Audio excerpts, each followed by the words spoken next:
que pueda usted compartir.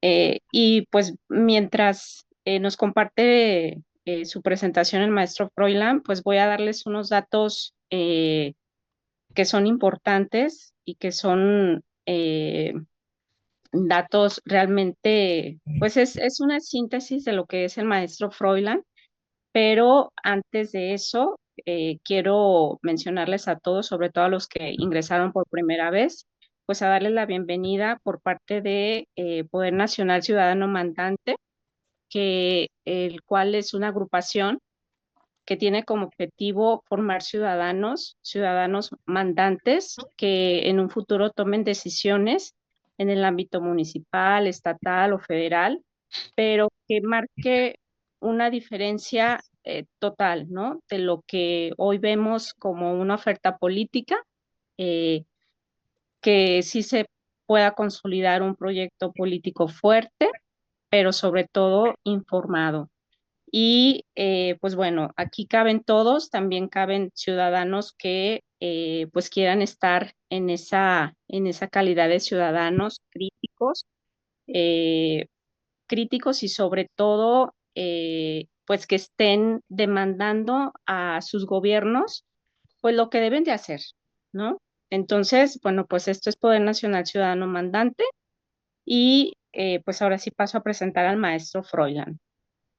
El maestro Froilán Ángel Hernández Ochoa es licenciado en Administración Gubernamental y Políticas Públicas Locales. Es maestro en Políticas Públicas con especialidad en Finanzas Públicas y actualmente es doctorante en el programa de Políticas Públicas y Desarrollo, todas por la Universidad de Guadalajara. Él ha colaborado en el Observatorio Social y Laboral del Departamento de Métodos Cuantitativos del Centro Universitario de Ciencias Económico-Administrativas de la Universidad de Guadalajara, también en el Centro Internacional de Innovación Social de la misma universidad, la cual le otorgó un reconocimiento por los aportes de su trabajo recepcional para obtener el grado de maestro, eh, documentando los resultados del programa de prevención e innovación social para el desarrollo de la juventud en Zapopan, Jalisco. Cuenta con 8 publicaciones científicas y ha participado como ponente en diversos eventos académicos de carácter nacional e internacional, y sus líneas de investigación actual son las finanzas públicas, la innovación social y políticas públicas orientadas al desarrollo humano y mejora de la calidad de las personas en los municipios. Y si me lo permite también el maestro Froilán, debo reconocerle que él es un ferviente creyente de la Virgen de Guadalupe. O sea, yo creo que 1000% guadalupano, ¿verdad? Y bueno, sin más maestro, pues le cedo la palabra para que nos haga su exposición. Bienvenido.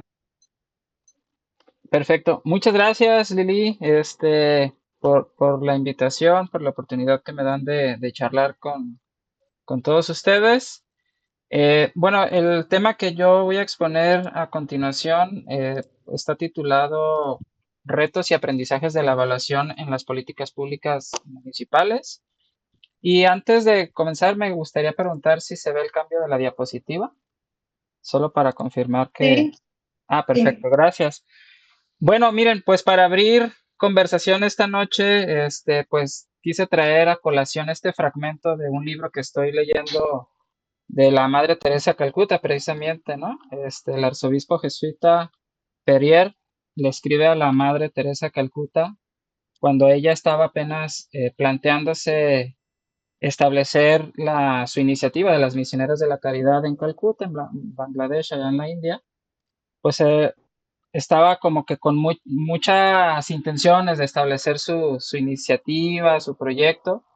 Y entonces el arzobispo le escribe una carta donde dice lo siguiente, le dice, si no estoy equivocado, sugerí en una de mis cartas anteriores que usted debería sentarse con calma y escribir exacta y detalladamente lo que usted, uno, quisiera hacer, dos, los medios mediante los cuales desea llevarlo a cabo, tres, cómo formaría a sus discípulas, cuatro, qué tipo de gente resultaría para esta obra, 5.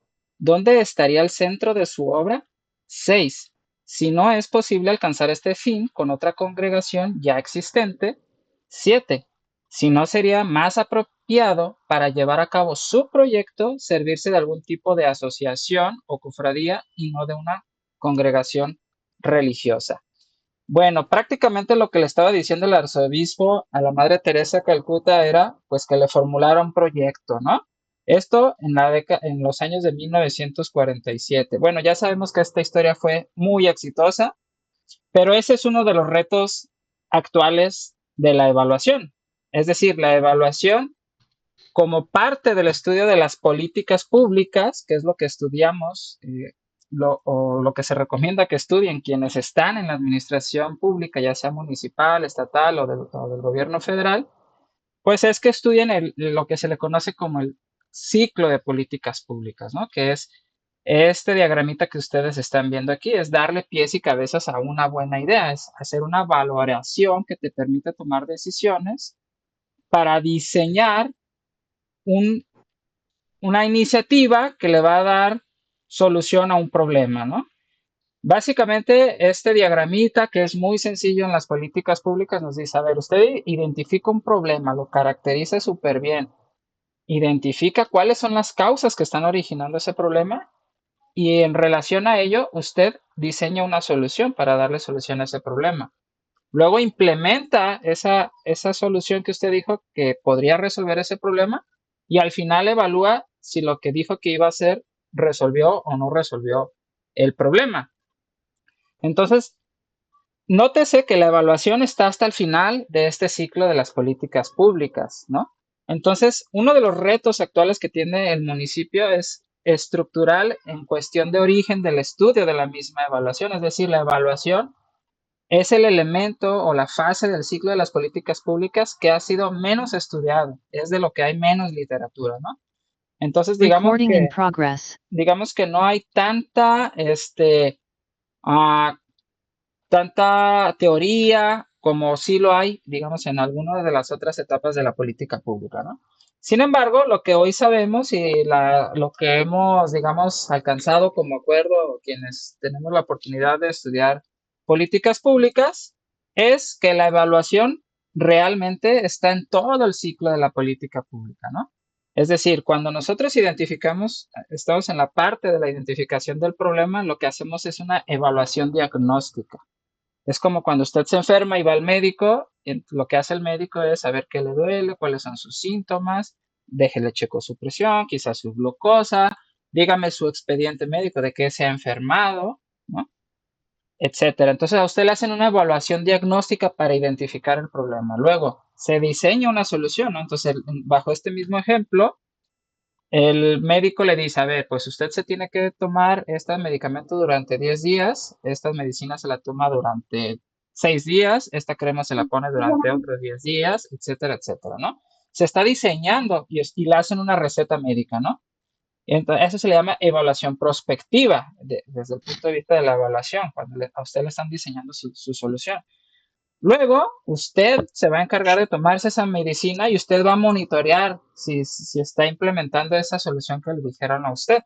Entonces, usted un día se va a levantar algo desorientado y va a decir, híjole, no me acuerdo si esta pastilla me la tomé ayer o no. Bueno, deja reviso aquí donde estoy anotando y efectivamente ve que usted ya se la tomó en un calendario donde le está poniendo palomitas y taches, no sé. Entonces, usted lo que está haciendo está monitoreando, y es una parte importante de la evaluación.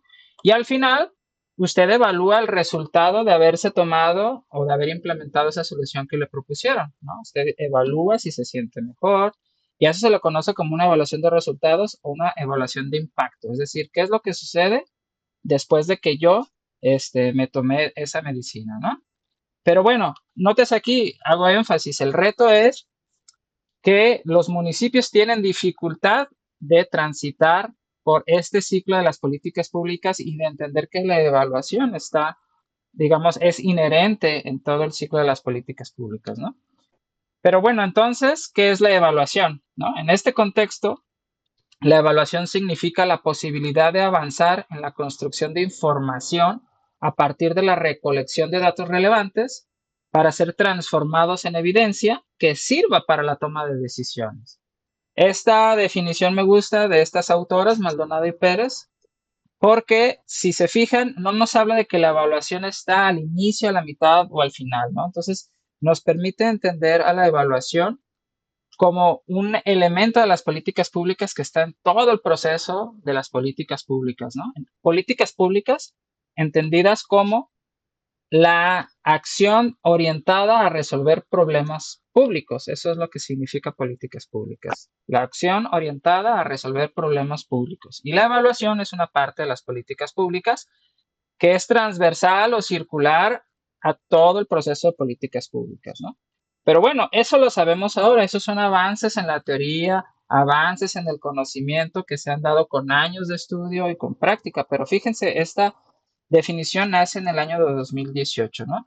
Y entonces, para enfatizar un poco el reto que tienen los municipios a la hora de evaluar, que es este reto sustancial de que pues no se ha generado tanta evidencia como sí se ha hecho en otros elementos de la del ciclo de las políticas públicas, pues nos encontramos, por ejemplo, esta antología brillante de Luis F. Aguilar Villanueva, ¿no? Que es, para quienes estudiamos políticas públicas, es como la bibliografía básica, la de cajón que tenemos que consultar todas y todos, ¿no? Entonces, si se fijan, en ninguno de los títulos aparece la palabra de las políticas públicas.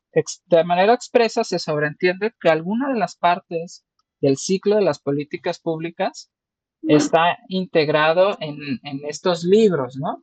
Y si bien en su contenido, sí, digamos, se menciona la importancia o de alguna u otra manera se menciona el tema de la evaluación, pues realmente no se le dedica con el peso a que sí se le dedica a otros componentes del mismo proceso de las políticas públicas.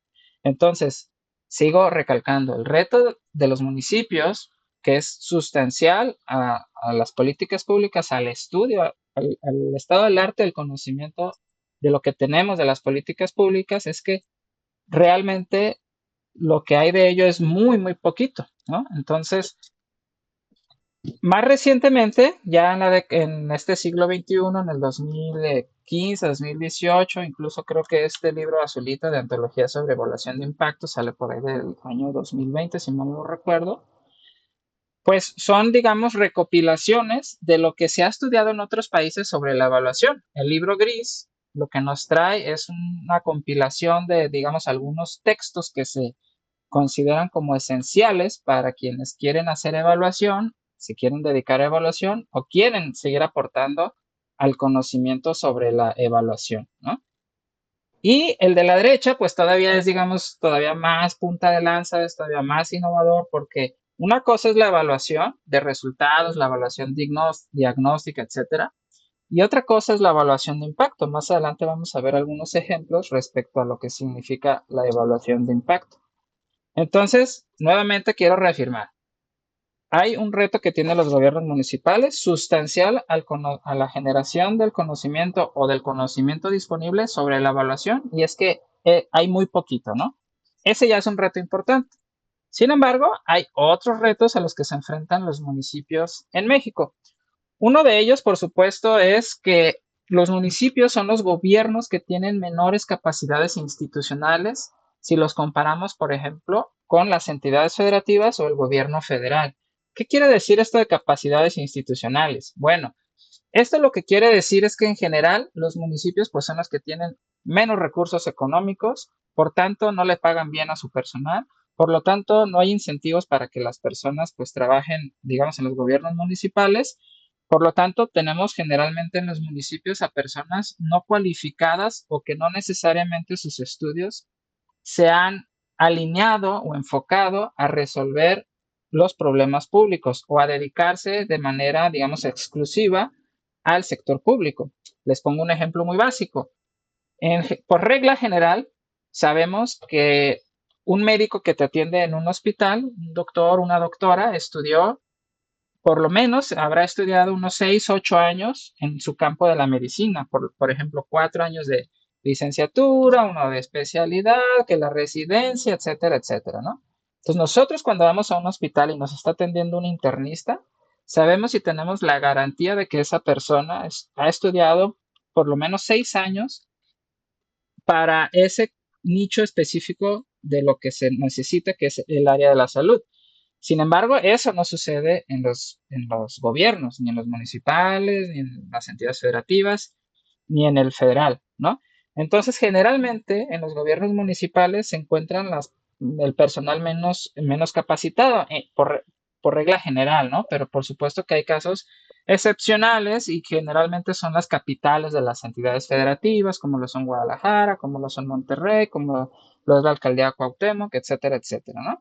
Pero si nos vamos a revisar, digamos, otros municipios de otras entidades federativas, y más si son del sur del país, generalmente también por regla general vamos a encontrar que las personas que ahí se encuentran, pues son las menos capacitadas.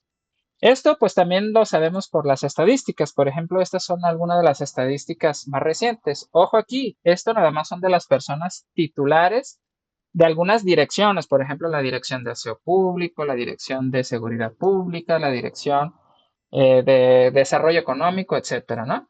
Entonces, pero ¿qué es lo que llama aquí la atención? Fíjense, por eso yo les decía hace ratito que uno de los retos de los municipios respecto a sus bajas capacidades institucionales es que tienen poco presupuesto para operar. Entonces, como tienen poco presupuesto para operar, en general tienen bajos salarios para ofrecerle a las personas. Y esto lo vemos aquí. En general, la mayoría de las personas que trabajan en los gobiernos municipales ganan hasta 20,000 pesos. Ahí se concentra aproximadamente el 65% de los trabajadores a nivel titular. O sea, estamos hablando como que si esto fuera en el sector privado un gerente de una empresa, ¿no? Eso es poco, es poco. Ahora, los titulares de las dependencias de los gobiernos municipales, en promedio, pues sí están más, digamos, concentrados en licenciatura. ¿Eso es positivo? Sí, eso sí es positivo. Sin embargo, cuando lo comparamos con otras dependencias públicas u otros gobiernos, pero aquí hagamos la comparación, por ejemplo, con INEGI. INEGI es de los pocos organismos públicos del Estado mexicano que tiene pues mayores niveles de escolaridad en su personal adscrito. Ahí estamos hablando de que el promedio de escolaridad es de maestría hacia arriba, ¿no? Pero bueno, eh, para ser un municipio y ser personas titulares, digamos que en este sentido los años de escolaridad no está tan mal, ¿no? Pero sin embargo, ya cuando vemos el resto del personal, es decir, el personal que labora en aseo público, el personal administrativo, los de las recaudadoras, los inspectores, eh, no sé, piensen a todo el personal que puede estar ahí en las áreas de los gobiernos municipales, pues aquí vemos que la situación todavía se complica un poco más, ¿no? Porque aquí el grueso de los ingresos pues llega hasta los 15,000 pesos, es decir, 5,000 pesos menos que los titulares, y acá pues se nos ensanchan los niveles de educación pues menores, por así decirlo, ¿no? Es decir, el personal de los gobiernos municipales eh, que no es directivo pues es menor, ¿no? Y eso pues obviamente complica la operación de las políticas públicas que se pueden implementar desde los gobiernos municipales, porque estamos hablando que de alguna u otra manera pues no tenemos al mejor personal dentro de nuestras administraciones públicas, ¿no? Entonces, esa es una de las limitaciones. Otra de las limitaciones estructurales también para el caso de los municipios mexicanos es que están limitados en el tiempo. Mientras los gobiernos del estado, por ejemplo, el estado de Jalisco y el gobierno federal, tienen 6 años por cada administración pública, por cada mandato, los municipios tienen solamente 3, ¿no? Entonces, por ejemplo, aquí quise poner el caso de Jalisco durante los próximos años. Se espera que la administración pública municipal aquí en Jalisco, de los municipios, valga la redundancia, inicie en octubre del 2024 y concluya en septiembre del 2027. Y luego se vuelve a repetir del 2027 al 2030. Es decir, una sola administración estatal o federal contiene por lo menos dos administraciones municipales. Ahora, pensemos qué es lo que sucede en los primeros 3 años de una administración municipal, que es un reto. Bueno, pues el primer año llegan a aprender. El segundo año se consolidan y más o menos hacen lo que se supone que se debería de hacer. Y el tercer año, pues ya están cerrando porque no se sabe bien si aunque ganen y sigue la misma administración o pierden y tienen que reiniciarse el ciclo del borrón y cuenta nueva, ¿no? Se suponía que esto se tenía que haber solucionado pues con esta reforma electoral que sucedió en el año 2014, donde ya los presidentes municipales y otros cargos públicos de representación popular se podían reelegir. Sin embargo, pues bueno, lo que nos muestran, por lo menos las estadísticas respecto a lo que ha sucedido en estos escasos años donde hemos visto que algunos municipios se han podido reelegir, pues es que no necesariamente las personas titulares de esas dependencias han acumulado antigüedad en el servicio público, que era lo que se esperaba que sucediera. En este Censo Nacional de Gobiernos Municipales que levanta el INEGI, tenemos que más o menos el 57, el 63% de las personas apenas tiene hasta 3 años de antigüedad. Entonces, aquí lo que hubiéramos esperado es que se hubieran, digamos, ensanchado un poco más la antigüedad que existiría de 4 a 6 años o de 7 a 10 años. Principalmente de 4 a 6 años, porque en realidad solo hemos experimentado por lo menos unos 2 periodos de reelección a la fecha de hoy. Bueno, otro reto que tienen los municipios en México es, pues, ¿qué hacen? Porque lo que medimos importa por lo que hacemos. Es decir, si nosotros nos preocupamos mucho, por regla general, por el desarrollo económico, pues ¿qué tienen que hacer los municipios? Pues programas o políticas públicas de desarrollo económico. Al menos lo que dicen estos autores, Premio Nobel de Economía, Stiglitz, Fitosi, es pues que no necesariamente, ¿verdad? Para el caso mexicano, la Constitución, su artículo 115, bueno, se reformó en el año de 1983, pero digamos desde sus orígenes planteaba que el gobierno municipal, pues, le dedicara únicamente esfuerzo y políticas públicas a atender lo que hoy conocemos como los servicios públicos municipales, ¿no? Agua potable, alcantarillado, tratamiento de aguas residuales, este, alumbrado público, seguridad pública, mercados, panteones, etcétera, ¿no? Entonces, el reto para los municipios en este caso es que si lo que importa para el desarrollo de las personas es principalmente por la vía del desarrollo económico, de la salud, de la educación, pues sabemos que los municipios no hacen eso, ¿no? Entonces las personas de repente, cuando se les encuesta, cuando se levantan encuestas, pues de repente las personas no hacen una valoración tan significativa de lo que los gobiernos municipales hacen que se ve reflejado en su calidad de vida, ¿no? Entonces es otro reto que tienen los gobiernos municipales, por supuesto. Hay muchos municipios como Zapopan, Guadalajara, Monterrey, etcétera, que por sus capacidades institucionales tienen la oportunidad de proveer otros tipos de servicios, como lo son poner un hospital, por ejemplo, ¿no? Tener una red de Cruz Verde donde van a atender percances o accidentes, etcétera, ¿no? Pero no todos los municipios son Zapopan, no todos los municipios son Monterrey y no todos los municipios tienen la oportunidad de brindar esos servicios públicos. Entonces, ojo, ese es otro reto que tienen los gobiernos municipales, de cómo se le valora en su operación, ¿no?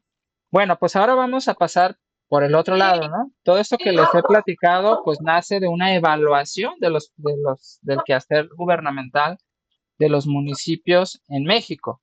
Y uno de los aprendizajes en esta evaluación de lo que hacen los municipios es la importancia de la política pública piloto, ¿no? Este diagramita que yo les estoy mostrando aquí, lo que nos muestra es pues un diagrama, eh, digamos, fundamental en las ciencias proyectuales, ¿no? Que nace de una idea, se va perfilando, le vas dando forma, o sea, le vas poniendo pies y cabezas, vas respondiendo las preguntas que el fraile le hacía a la Madre Teresa de Calcuta. Y entonces, conforme tú vas resolviendo todas esas preguntas, le vas dando una solidez a tu programa, ¿no? Y antes de operar tu iniciativa o tu proyecto digamos, de manera grande, de manera escalonada, pues lo que haces es operar una política piloto. En los negocios esto se le puede conocer como en los negocios tecnológicos principalmente se usan como prototipos, es como el prototipo de mi versión final. Ah, bueno, en las políticas públicas, los municipios tienen la facilidad, por así decirlo, de implementar políticas piloto, que en la operación sería de marcha blanca, ¿no? Y esta facilidad se da porque es como si tú estuvieras en un laboratorio así como muy controlado y entonces tienes oportunidad de hacer un manejo de las variables que intervienen en el resultado que tú estás esperando conseguir, porque son políticas públicas, digámoslo así, chiquitas, ¿no? Entonces, eso da oportunidad para que se recolecte información de manera adecuada, de manera controlada y además esa información se puede analizar de manera efectiva y con ello podemos crear evidencia respecto a lo que sí funciona y no funciona. Incluso, una de los aprendizajes en la evaluación de las políticas públicas a nivel municipal es que como operan en un rango relativamente pequeño, pues nos permite hacer, digámoslo así, ajustes incluso en la misma operación de la política pública sin que ésta cambie de manera vertiginosa. Bueno, pero pues, ¿qué políticas públicas han demostrado ser exitosas desde el ámbito municipal?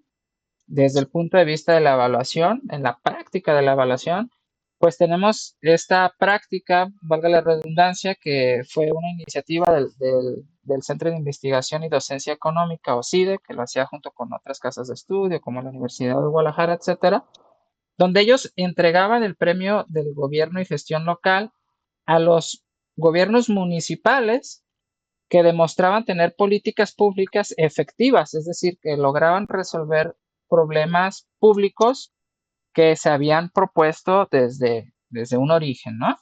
Entonces, con base en este, digamos, compendio de evaluaciones a políticas públicas municipales, es que al día de hoy conocemos qué políticas públicas sí funcionan y cuáles no, que además son implementadas desde los gobiernos locales.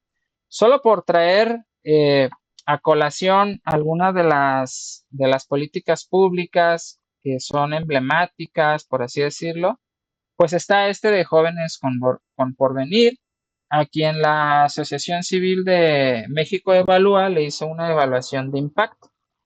Esta evaluación de impacto, como decíamos, pues tiene que ver con aquellos resultados que se mantienen en el tiempo a pesar de que la iniciativa dejó de intervenir o de beneficiar a las personas que participan del programa. Y esto sucedió desde un gobierno municipal, ¿no?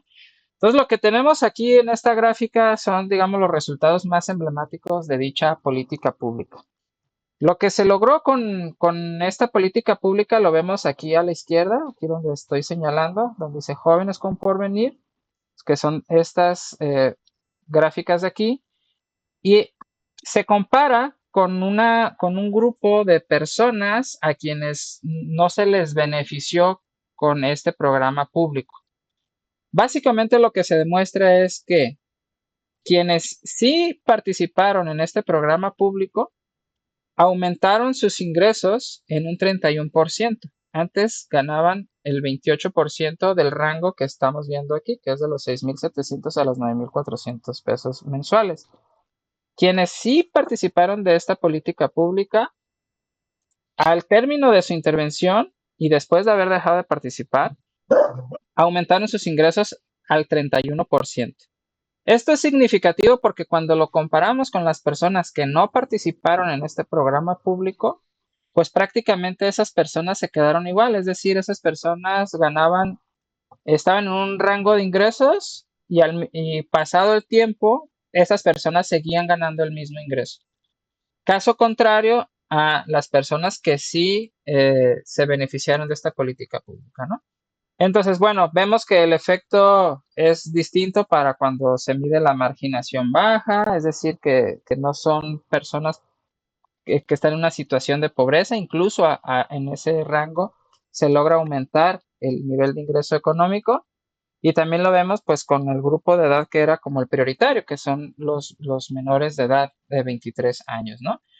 Entonces, bueno, en conclusión, esta política pública demostró ser exitosa en los términos de los objetivos que perseguía, que era aumentar el nivel de ingreso de las personas.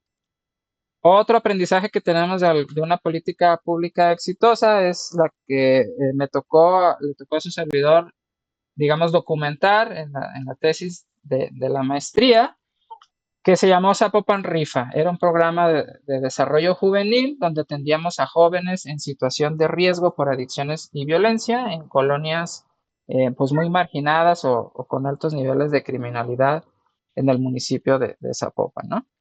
Y bueno, lo que descubrimos es que tras 9 meses de haber participado este tipo de jóvenes en esta iniciativa, pues mejoraron en algunos aspectos que eran los que nosotros buscábamos mejorar. Estos tres que les estoy mostrando en la pantalla son, digamos, los más importantes de los que a nosotros nos interesaba conseguir, ¿no?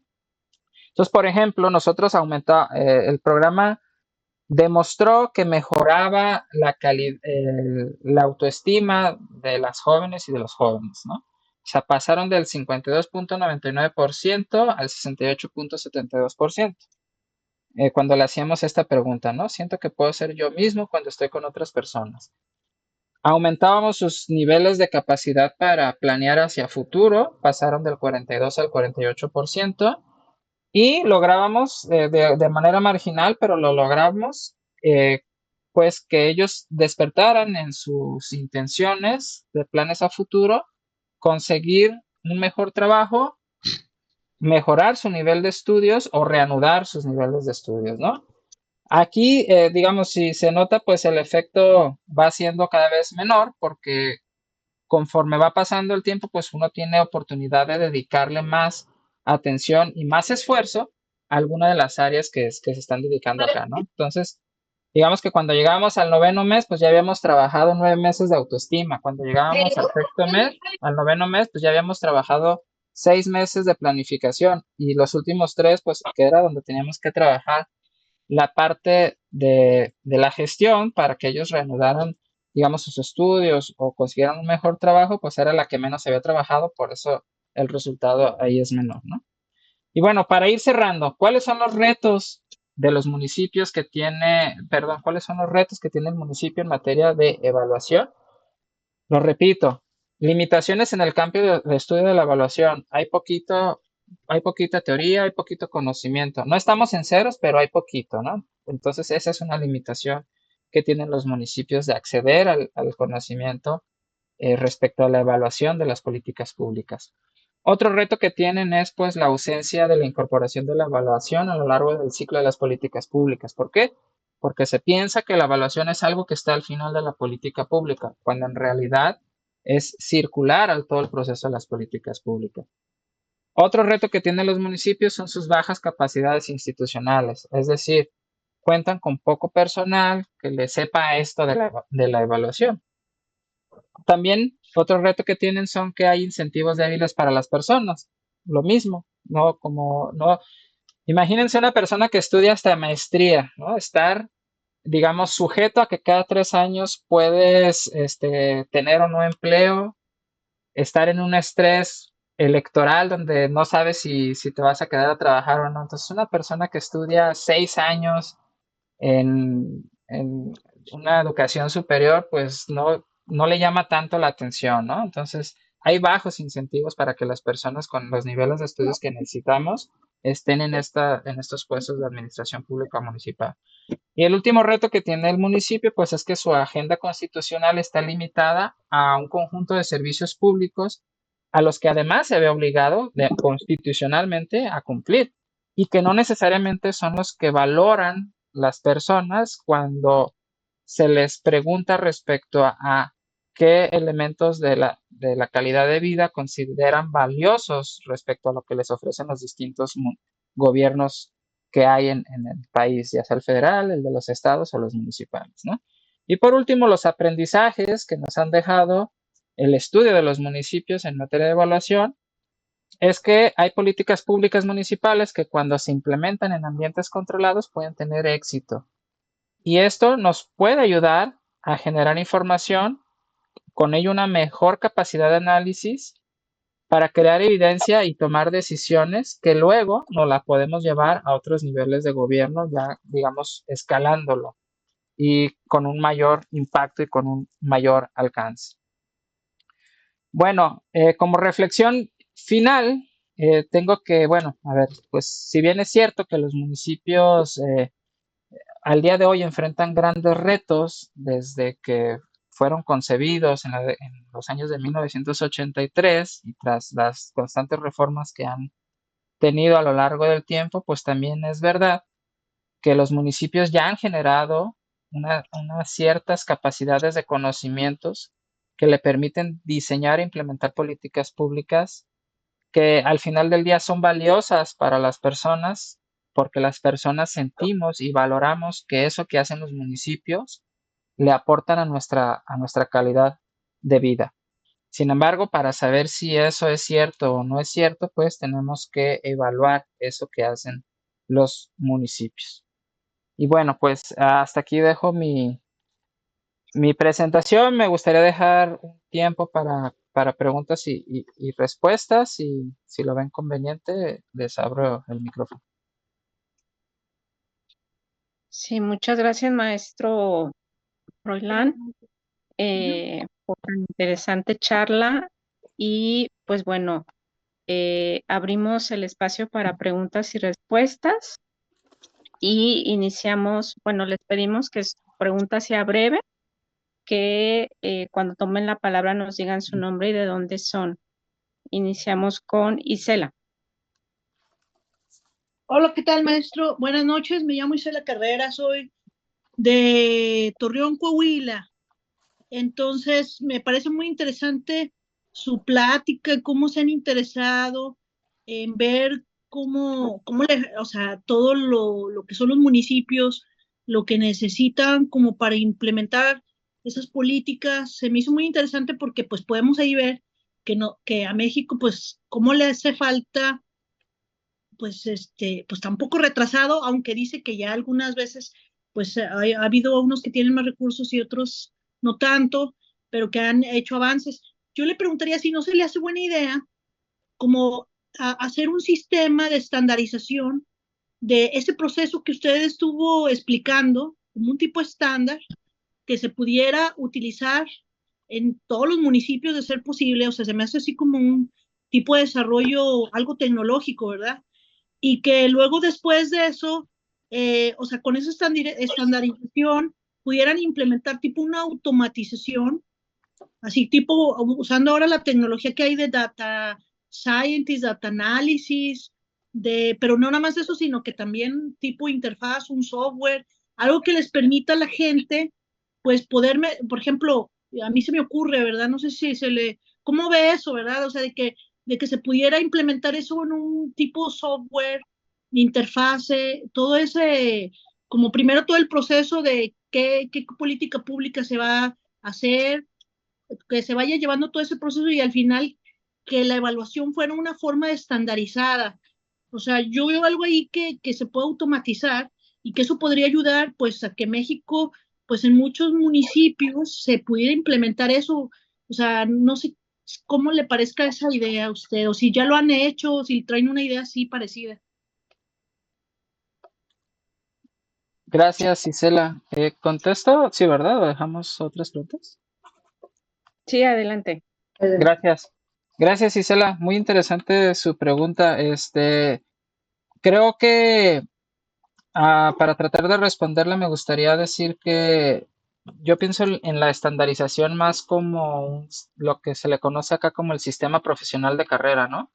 Que sería poner, que sería poner como unos requisitos mínimos de ingreso, unas reglas claras de ingreso de quienes pueden ingresar a la administración pública y cuáles son también las reglas claras que tienen las personas que entran a la administración pública para que vayan escalando dentro de la misma administración gubernamental y que también existieran reglas claras de los motivos por los cuales estas personas tendrían que dejar de trabajar en la administración pública. Respecto a lo que usted comenta, es interesante porque ha habido o hay evidencia de algunos municipios que han implementado esta este modelo de gestión pública que el día de hoy pues le llaman gobierno inteligente, ¿no? Que es el uso intensivo de las tecnologías de la información, principalmente por Internet, pero pues las aplicaciones más recientes son la inteligencia artificial, ¿no? Entonces, esta implementación de estas herramientas digitales, pues sí, lo que permiten es eficientar ciertos procesos de los servicios públicos municipales, de la toma de decisiones, porque te permite analizar una cantidad de datos de manera pues, automática prácticamente. Y esta es una evaluación que va sucediendo siempre y cuando tú le estés suministrando la información, ¿no? Recuerdo haber leído un artículo científico de un caso en España, ¿no? De algunos municipios que adoptaron esta política pública.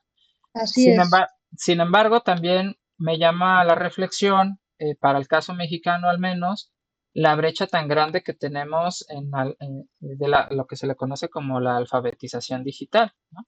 No necesariamente todas las personas, ni los usuarios, que son los ciudadanos, ni quienes tendrían a cargo implementar estas políticas, digamos, un uso, pues, digamos, de un uso intermedio o avanzado, que sería lo que se necesitara, ¿no?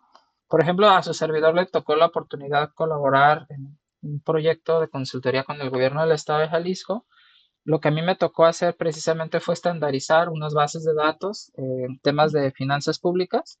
Entonces, acá en Jalisco hay unos municipios pues chiquititos, chiquititos, ¿no? Entonces, cuando nos pasaban la información, literalmente la información nos la pasaban en una foto del cuaderno donde registraban ellos los ingresos y los gastos, ¿no? Entonces, bueno, solamente me llama la reflexión eso, pero obviamente, pues ya si nos ponemos más creativos, si nos ponemos más ambiciosos, podríamos pensar una política nacional que baje y que fortalezca las capacidades de los municipios y que instale esas capacidades en los municipios para llevar a cabo este tipo de políticas, pues sería lo ideal, y yo creo que de alguna u otra manera, lo querramos o no lo querramos, esto va a avanzar hacia allá. Ojalá. Bueno, que esa es una aplicación buena de todo de todo lo que hay ahorita, ¿verdad? Exactamente. Me pareció muy interesante. Yo estoy involucrada en temas así o sea, estoy aprendiendo todo eso y soy también investigadora, entonces se me hizo muy interesante este tema. Ahí luego me gustaría que me pasaran sus datos. Gracias. Un gusto, gracias. Sí, muchas gracias, Isela. Aparte es una buenaza en lo que hace este maestro. También por ahí Jorge tiene por ahí una pregunta. Adelante, Jorge. Sí, eh, sí me escuchan, ¿verdad? Sí, Sí, bueno, observo que el problema de la evaluación se enfrenta con la escasez de recursos. Eh, la pirámide esa en donde se veía la base, creo, de color naranja, y refiriéndose a los municipios, como quiero entender que ese diagrama, la base, pues expresaba que era el mayor número de entidades en el país, muchísimos municipios, ¿verdad? 3,000 o no sé cuántos, y luego la franja intermedia, 32 estados de la República, y la cúspide de la pirámide, el gobierno federal, y por otro lado, en la escala de abajo hacia arriba, el nivel de ingresos que se obtienen por estrato. Y pues resulta que el mayor nivel de ingreso es el gobierno federal, que es, por así decirlo, una entidad. Ya sé que es una entidad muy grande, un aparato burocrático, que decía López Obrador que heredó un elefante reumático, pero ahora está dejando un hipopótamo paralizado. Entonces, bueno, ellos se quedan con la mayor parte de los recursos. Si queremos recordar los gobiernos, qué herencia nos dejaron, pues siempre los gobiernos federales nos dejan obras muy grandes. Los gobiernos estatales también nos dejan obras significativas en las ciudades importantes o en vías de comunicación, por ejemplo. Y los municipios pues, nos dejan, por así decirlo, puntualmente obras. Según entiendo, en Estados Unidos el impuesto mayor es el predial. Es mucho más grande el predial que los impuestos federales. Y bueno, de todas maneras, el gobierno federal en Estados Unidos, pues, tratándose de un país tan rico, pues tiene una recaudación inmensa de recursos, ¿verdad? Pero entonces los municipios son los que cuentan con recursos para poder hacer un montonal de programas. Y claro, pues dentro de estos programas, instrumentar una política pública. Pero los municipios en México son los que menos recaudan. Entonces, nos llamamos República Federal en el papel, pero en la práctica somos una república centralista. Vivimos la macrocefalia de la Ciudad de México, que cada vez y cada vez y cada vez es más grande.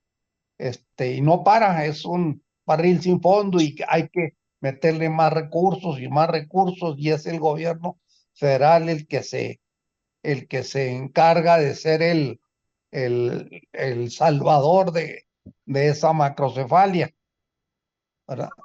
Entonces, pues me parece que tendríamos que eh, insistir en acciones para hacer verdadera República Federal y fortalecer al famoso municipio libre. Sí, sí, totalmente. Uno de los retos que tienen los municipios es pues que las primeras capacidades institucionales en las que se debe pensar fortalecer es su capacidad de recaudación de ingresos, ¿no? Cuando nosotros nos comparamos con otros municipios, ya sean de federaciones o cuasi federaciones o países unitarios, pues lo que queda claro es que los municipios en México pues recaudan muy poquito dinero, ¿no? Y por diseño estructural de los gobiernos municipales alrededor del mundo, lo que se le conoce como el impuesto sobre la propiedad, que aquí sería pues el predial, etcétera, pues sí, lo recaudan los municipios y ahí han fincado su fortaleza. Pues lo que sucede en México es que si bien esa es una de las principales fuentes de ingresos de los municipios, pues también tienen una deuda que subsanar, ¿no? Nosotros hacíamos para el caso de Jalisco una evaluación hace tiempo de que la capacidad de gasto de los municipios se quintuplicaría si lograran cobrar lo que las personas les deben solo por concepto de predial, ¿no? Entonces, pues sí, una parte de la, de los, de ese problema de que los municipios no tienen la capacidad suficiente para hacer evaluación, se solucionaría si resolvieran primero o de manera primordial el problema de la recaudación de los ingresos. Sí. Gracias, maestro. También está por ahí queriendo participar Cristian Carvajal, adelante. Sí, ¿qué tal? Muy buenas noches. Un comentario para el maestro Ferland. ¿Sería posible plantear en un futuro y tomando en cuenta todas estas aspiraciones o estos avances que está teniendo el tema de evaluación, una plataforma como la del CEBAC? O sea, el Sistema de Evaluación para la Armonización Contable es una plataforma que se creó en 2017 en la que se evalúa a todos los gobiernos municipales del país sobre sus avances en temas de armonización contable. ¿Se podría pensar una herramienta como esta para, digamos, de alguna forma medir las políticas públicas, tanto que son efectivas y que se puedan replicar en otros municipios? Gracias por la pregunta. Bueno, actualmente en México existe este sistema de evaluación del desempeño, que es un conjunto de, digamos, principios metodológicos que se interconecta con distintas instituciones de la administración pública, de todo el aparato estatal, ¿no? Estamos hablando desde el Poder Ejecutivo, el Poder Legislativo y bueno, hasta el Poder Judicial entra con el Consejo de la Judicatura, ¿no? Y esta iniciativa la recoge o la articula Transparencia Presupuestaria, que depende de la Secretaría de Hacienda y Crédito Público. Entonces, lo que ellos hacen es que, en teoría, toman una muestra aleatoria de los municipios en México que cumplen ciertas características y entonces con base en una evaluación de 5 pilares, por ejemplo, las capacidades que tienen para planear, aquí miren si tienen un plan de desarrollo, por ejemplo, miren su capacidad de presupuestación, miren sus políticas públicas, miren la gestión financiera y miren precisamente el tema de la evaluación, ¿no? Hasta donde recuerdo. Y entonces, con base en esto, sabemos que más o menos los municipios en este sistema andan en un cumplimiento de sus capacidades de evaluación por debajo del 50%. Es decir, cuando evaluamos cómo evalúan los municipios salen mal evaluados. El dato preciso no lo tengo ahorita a la vista, pero más o menos recuerdo que andan por debajo del 50%, ¿no? Pero sí, es el símil del CEBAL, el sistema de evaluación del desempeño cuando se articula de esta manera. Ahora, por cómo creo yo que tendría que mejorar un poquito en función a la pregunta que tú hacías, pues es que no nos deberíamos de, se me fue la palabra, como de conformar con únicamente tomar una muestra chiquita de algunos municipios y pensar que eso es representativos, porque los municipios en México son muy heterogéneos. O sea, ya lo decía, tenemos municipios como Monterrey, que son grandotes, y tenemos municipios como El Limón, que son municipios súper chiquitos, ¿no? Entonces, creo yo que si el Censo Nacional de Gobiernos Municipales y Delegacionales que levanta el INEGI pues ya funciona como censo, porque le pregunta literalmente a todos los municipios las preguntas de interés, pues podríamos tener sin mayor problema una evaluación en estos términos de manera completa. Sí, muchas gracias. Por ahí veo dos manos levantadas, pero no me aparece de quién es. Ah, ya, Carlos Candia. Adelante, Carlos. Sí, gracias, Lili. Bueno, antes que nada, maestro Froilán, ¿sí me escucho? Sí, Perdón. Perfectamente. Sí, una felicitación al maestro Froilán. Primero, porque es guadalupano. Quiere decir que le ha ido bien, le está yendo muy bien y le irá mejor. Esa es la mejor premisa, el tenerlo aquí y felicidades. Enseguida, bueno, perdón, soy Carlos Candia. Bueno, yo nací en Ciudad Juárez, Chihuahua, pero tengo la mayor parte de mi vida radicando aquí en la ciudad de Guadalajara, Jalisco. Trabajo en el municipio, en lo que es en el manejo de residuos en aseo público. Y bueno, yo por mi carrera, ¿verdad? Pues entré muy ilusionado. Ahorita me hizo recordar, ahorita lo que pone usted aquí, tanto los diagramas de flujo, me hizo recordar el diagrama de Chicago de causa y efecto. Y dice uno, pues hay que manejar estándares. ¿Por qué? Porque sí se manejan recursos humanos, sí se manejan recursos materiales y no somos productivos. Tan es así que yo me atrevería a decir que así como viene su título donde dice retos y aprendizajes de las políticas públicas, pues debería ser retos, aprendizajes y éxitos. Pero ¿por qué son los fracasos? Por lo que usted mismo lo dice. No hay motivación, no hay seguimiento y sobre todo no sabemos evaluar.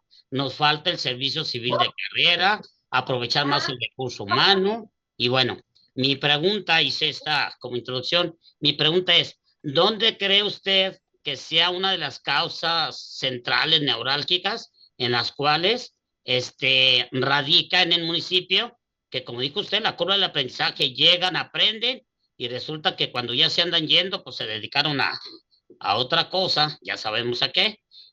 ¿Dónde cree que estuviera uno de los puntos así centrales de cada administración, claro, a nivel municipal, para erradicarla o por lo menos ser más productivos, maestro Froilán. Gracias, Carlos, por la pregunta.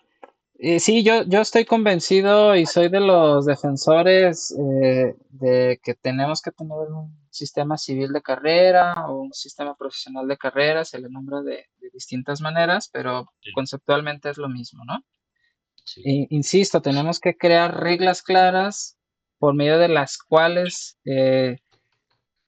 sepamos cómo va a ser el ingreso del personal que se va a dedicar a las cuestiones públicas, ¿no? O sea, voy a poner un ejemplo sin menospreciar ningún puesto, ¿no? Pero a ver, o sea, hay municipios que tienen la Dirección de Protección Animal, ¿no? Pues, ¿qué se esperaría que trabaje ahí? Ah, pues alguien que tenga una licenciatura en médico veterinario, ¿no? Por ejemplo. Hay municipios que tienen hospitales, pues, ¿qué se esperaría que trabajen ahí? Ah, pues médicos, enfermeras, paramédicos, etcétera, ¿no?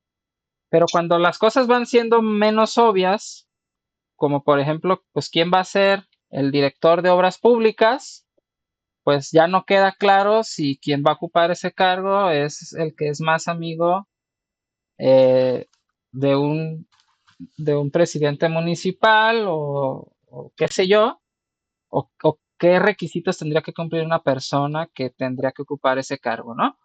O incluso cargos de menor nivel, por así decirlo, ¿no?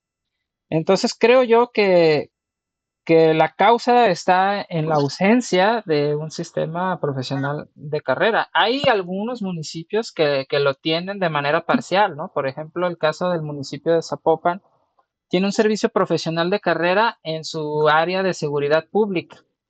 Y muchos municipios y muchos gobiernos estatales han adoptado de manera parcial este sistema profesional de carrera en algunas áreas, ¿no?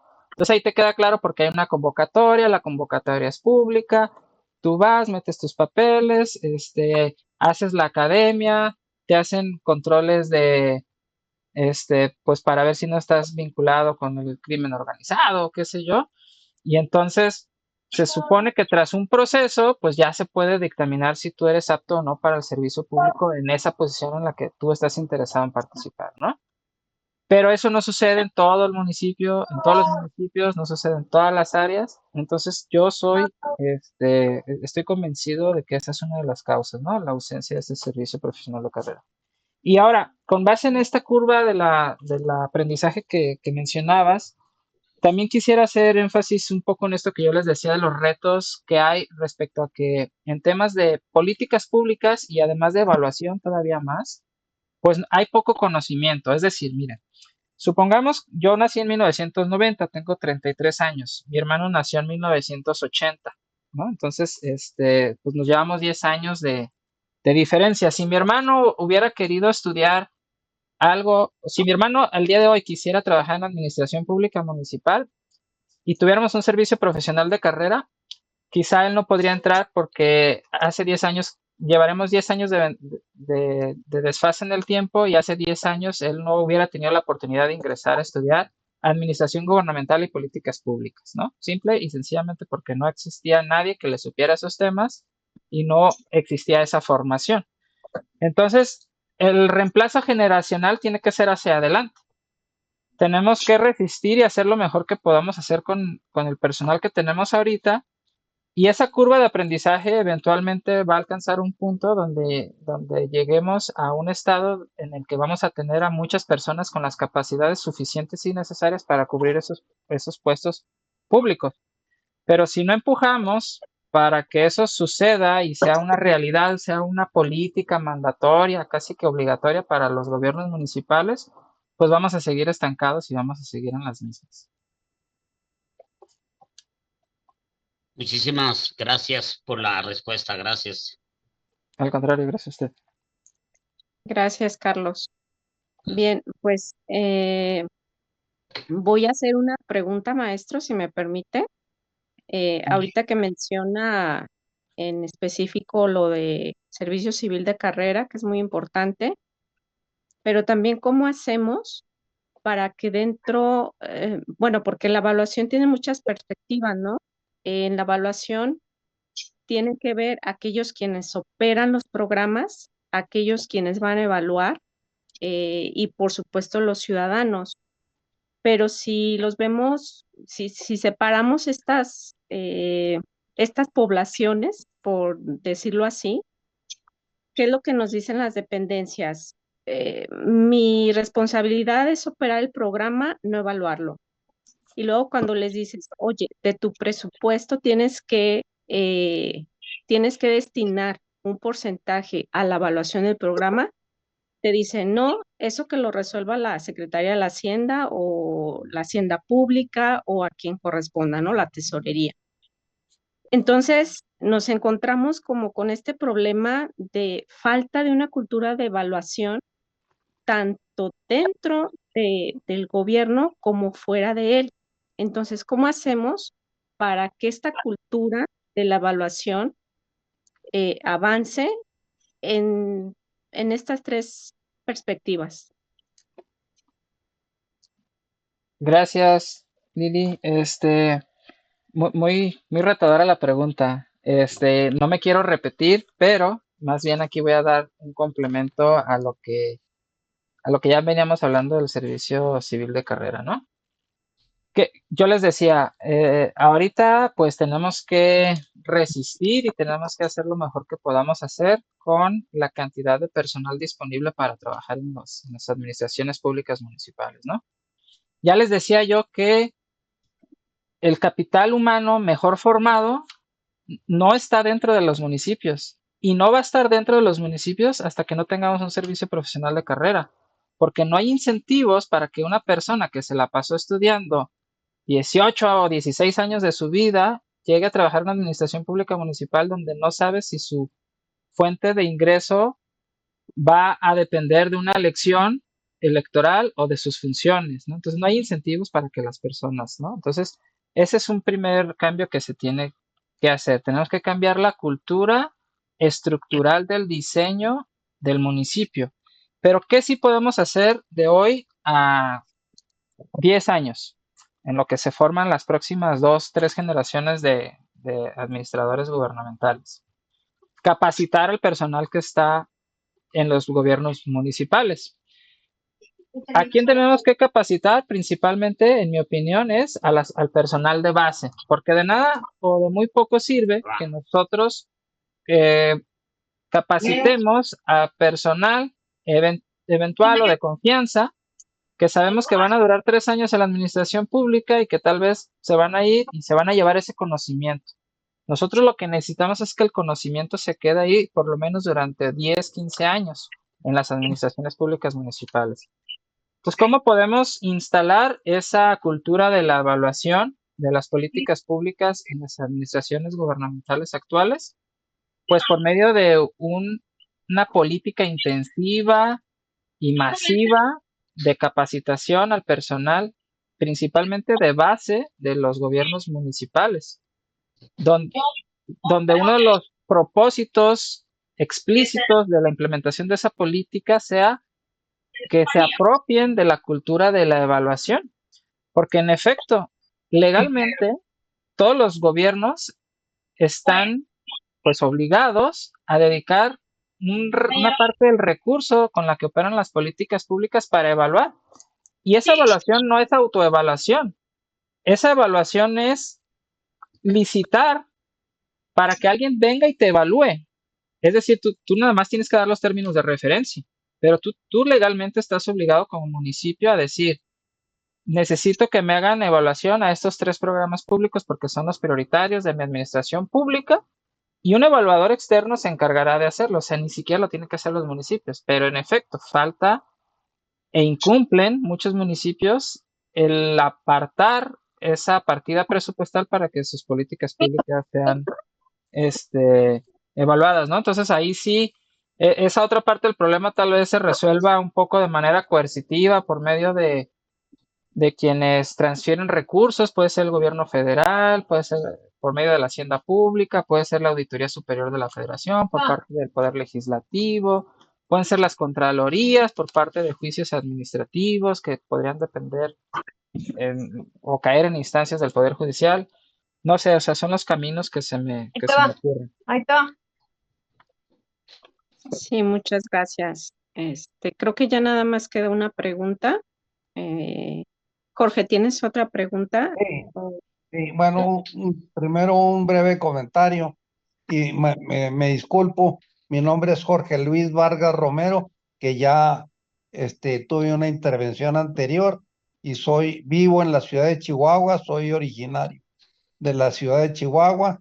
El comentario así muy puntual es cómo el interés de la empresa privada dirige luego la acción a la evaluación.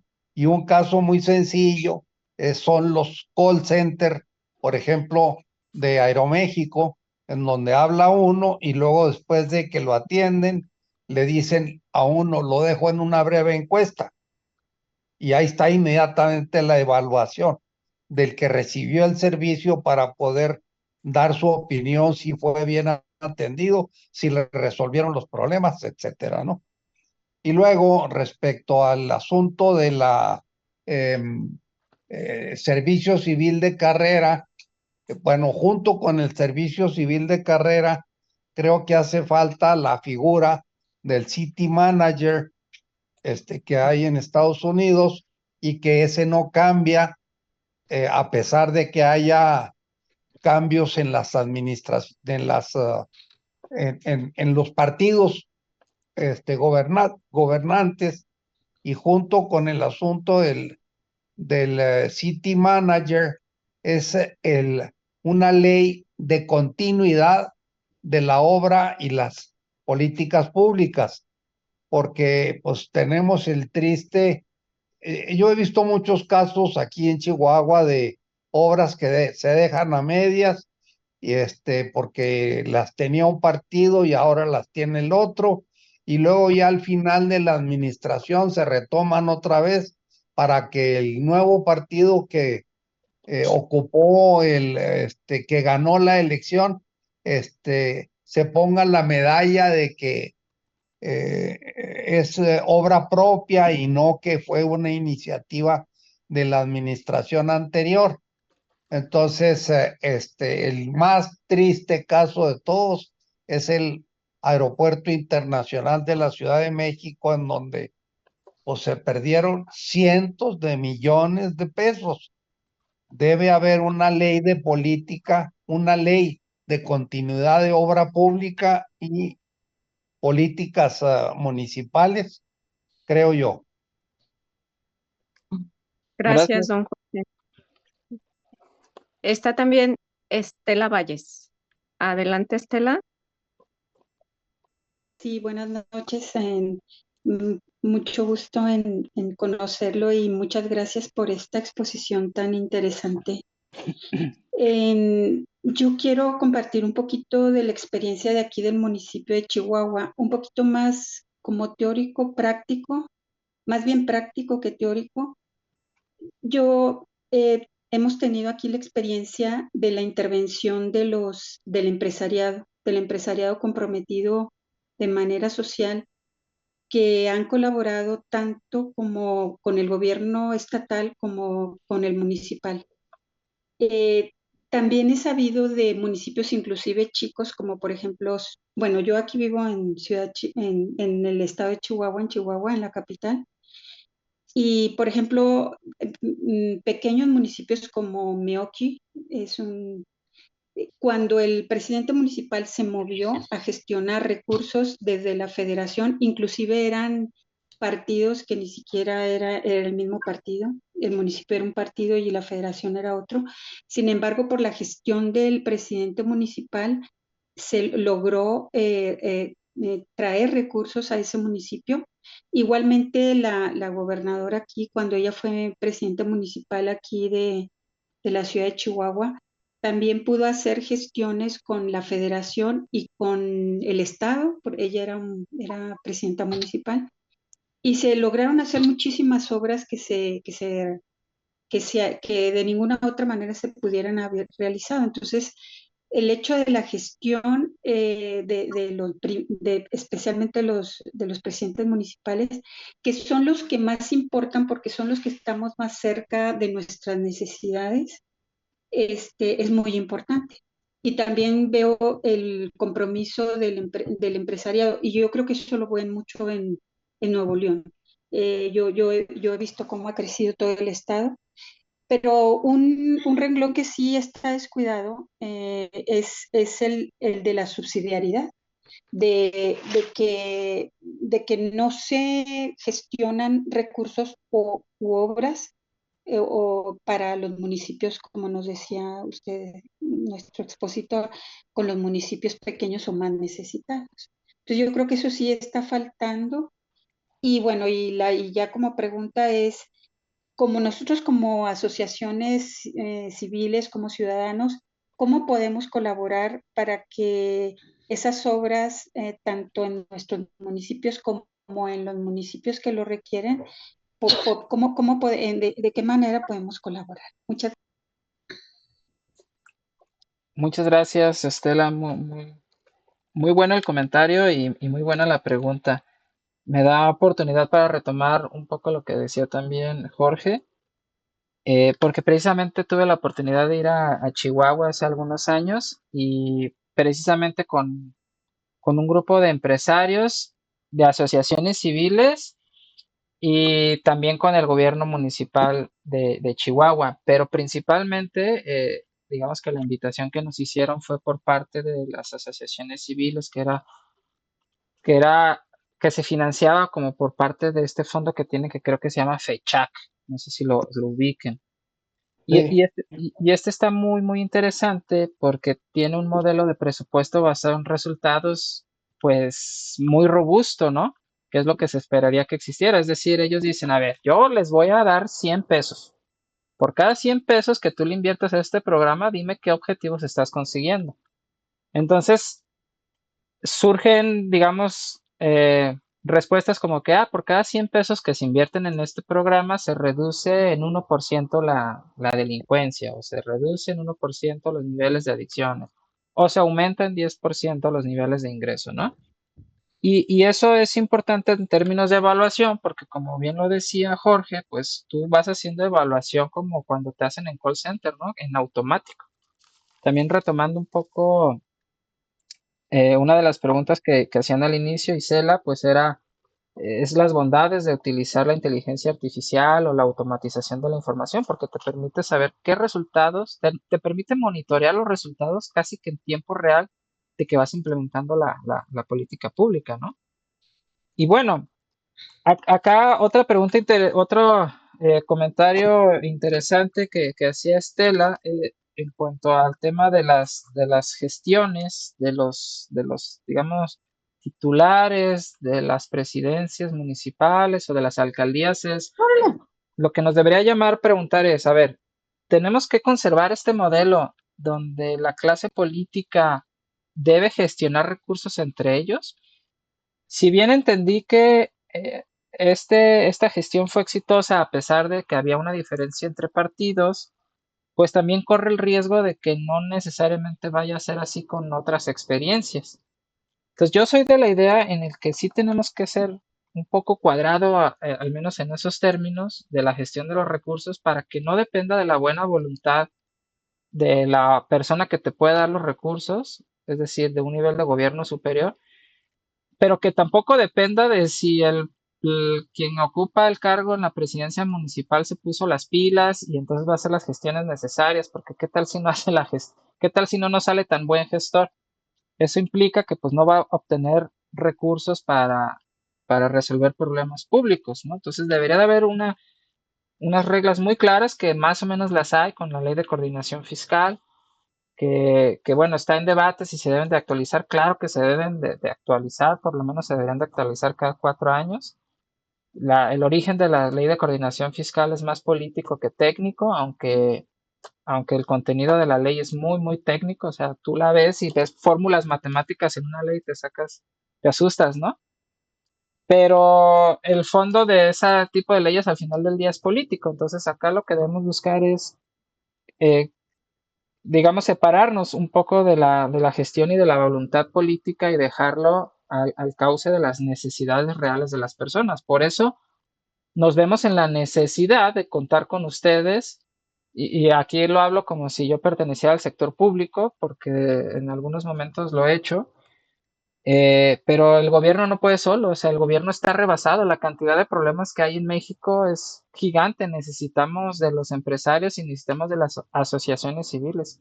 Que dicho sea de paso, lo que nos dice la teoría sobre las asociaciones civiles es que su existencia se justifica en cuanto a la incapacidad del sector público y privado para resolver los problemas que tienen las personas, ¿no? Entonces, el simple hecho de que existan las asociaciones civiles ya nos dice algo. Y ese algo para el caso mexicano es que nuestro sector público es muy pequeño. No pensemos en burócratas, no pensemos en oficinistas, pensemos en maestras, maestros, pensemos en personal médico. ¿Cuánto personal médico necesita este país? ¿Cuántas maestras y maestros necesita este país para brindar una educación de calidad? Y así nos podemos ir con muchas profesiones, pero básicamente lo que podemos diagnosticar, evaluar, es que los gobiernos municipales y en general el del Estado, pues tenemos un sector público muy chiquito, debemos hacerlo más grande. Y en lo que lo hacemos más grande en esos términos, debemos contar pues con la asociación civil y la manera en que podemos colaborar de manera conjunta, gobierno, asociación civil y sector privado, es transparencia y rendición de cuentas. Las asociaciones civiles se caracterizan por exigir transparencia y rendición de cuentas, ¿no? Me viene a la mente este caso famosísimo que existe en Brasil. Hace unas décadas atrás había problemas de corrupción más fuertes todavía y entonces surgieron unas asociaciones civiles que han estado monitoreando el gasto en tiempo real. Y desde que esto sucede, los resultados en obra pública, en infraestructura, han mejorado muchísimo en Brasil, ¿no? Entonces, es el caso idílico y es el caso de ejemplo para todas las políticas públicas de participación ciudadana, importar lo que hicieron ellos en Brasil a otros países. En el caso mexicano, yo creo que sería fenomenal contar con una participación de la asociación civil en ese nivel, ¿no? Donde la asociación civil está vigilante y no se deja cooptar y se resiste a volverse parte del sistema y juega desde la trinchera que le toca, que es pues ejercer su poder ciudadano. Sí, muchas gracias, maestro. Al parecer ya no hay otra pregunta y pues si es así, entonces pues estaríamos agradeciéndole por su tan valiosa aportación el día de hoy y pues ojalá que esta sea la primera vez y que no sea la última, que en otras ocasiones también nos esté acompañando por acá. Y pues a nombre de Poder Nacional Ciudadano Mandante, le agradezco de todo corazón y cedo la voz. Angelina, no sé si quieras decir algo. Pues sí, felicitarlo y agradecerle, muy valiosa su exposición. Y en lo personal, yo no, sí he visto que los municipios están a veces muy lentos, pero ahora me doy cuenta el por qué y por supuesto que como sociedad civil creo que es un punto en que vamos a poder ayudar con el favor de Dios. Yo le agradezco muchísimo y ojalá también podamos contar con su asesoría y pues con todo lo que implica que trabajemos como sociedad civil junto con más personas que se quieran unir. Muchas gracias y pues felicidades. Gracias. Sí, por último, el comentario de María Guadalupe Hernández, que dice gracias por la conferencia, que fue muy interesante. Y pues así nos despedimos, maestro. Muchísimas gracias. Que Dios lo bendiga a usted y a su familia. Y pues no sé si quiera decir algunas palabras de despedida. No, pues nada, muchísimas gracias por esta iniciativa que tienen y por la invitación y estamos a la orden para lo que se ofrezca. Muchas gracias. Muchas Maestro. gracias. Buenas noches, muchas gracias. Buenas noches. Hasta luego. Y buenas noches a todos. Les agradecemos a quienes dejaron sus datos. Quienes faltan por dejarlos, anótenlos ahí en el chat. Incluso